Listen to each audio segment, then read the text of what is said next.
Hi guys, ako nga pala si Mark, dating guro sa Pilipinas at ngayon ay isa ng healthcare worker dito sa Canada. So today, another day off, pangatlong day off ko na ito since last Tuesday. So since day off ko, nagkayaan na naman ang barkada. So may mga kasama din kasi ako na kaibigan ko, day off din nila. So since maghapon lang akong nakahiga, nakatunganga, nanonood ng TV. Since pa gabi na, niyaya ako ng isang kaibigan na pumunta sa kanilang bahay para doon ako mag-dinner. So, nagluto kasi siya ng isang tinola. Nagluto siya ng tinola at doon ako kakain. So, dyan makikita ninyo, nagpiprepare na ako papunta doon sa may downtown. Siguro mga 25 minutes din ang gugugulin ko para sa paglalakad. So, naglagay na rin ako dyan ng Vaseline sa aking bibig kasi medyo malamig na. So, pag malamig naman ang panahon, yung bibig ko is nagdadry siya or sometimes nagbibitak-bitak sa sobrang lamig. So, naglagay din ako dyan ng another Vaseline doon sa may aking eyebrow kasi nagdadry siya. Pati dito sa may tagiliran ng ilong ko, nagdadry siya. So, every time na matatapos akong maligo, is naglalagay ako ng Vaseline dyan sa mga part na yan. So, naglagay din ako ng aloe vera dito sa aking mukha kasi lalabas nga ako. So, eto mga past 5 na yata ng hapon is may araw pa rin dyan. Kaya, yun. So, bali dito ako sa likod ng bahay namin dumaan. So, yan So, yan yung daan papuntang Hanging Bridge. O, 'di ba? Hindi naman as in masukal. So, dito yung isa sa mga favorite spots ko dito sa aming lugar. Maganda siya. So, eto may hagdan din dito na gawa sa kahoy.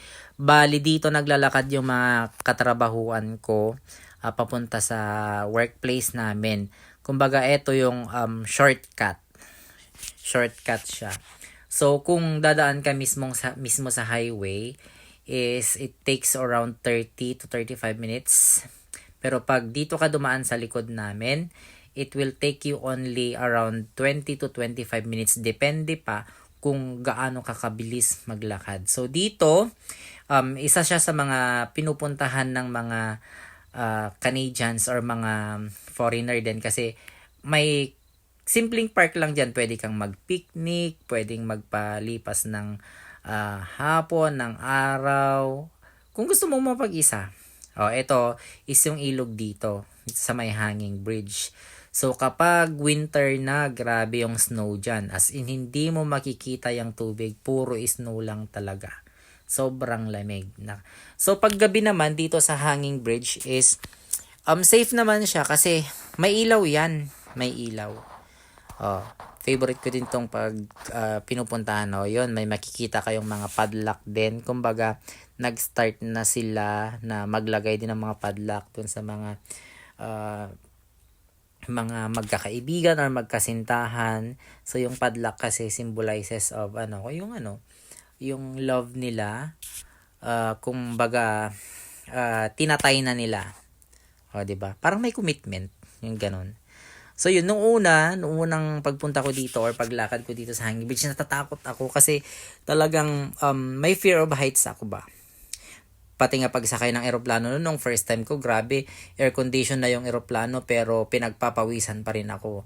So maalala ko is nung sumakay ako ng eroplano papuntang Thailand, grabe, natapat ako sa may bintana, nakipagpalitan talaga ako kasi nalulula ako, natatakot ako. So ito na yung daan papuntang downtown. Ito yung downtown namin. Pero hindi na ako maglalakad mismo doon sa downtown kasi mapapalayo na naman ako. Kaya ang gagawin ko dyan is magta-turn right ako para shortcut na, 'di ba? Para hindi na tumagal yung aking paglalakad.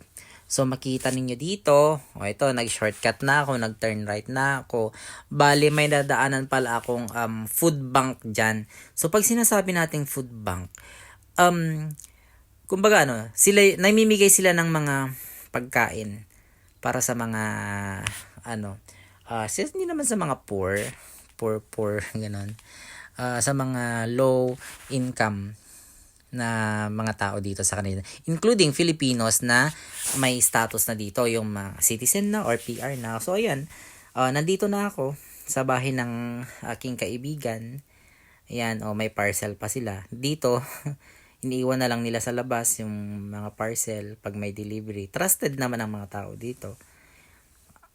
Ayan, so since natapos na kaming kumain, itong kaibigan ko si Honey, naglalakad kami papuntang metro kasi mamamalengke siya at magdadrop by din kami sa isang kaibigan namin. So habang papunta kaming metro, nakita namin yung rainbow.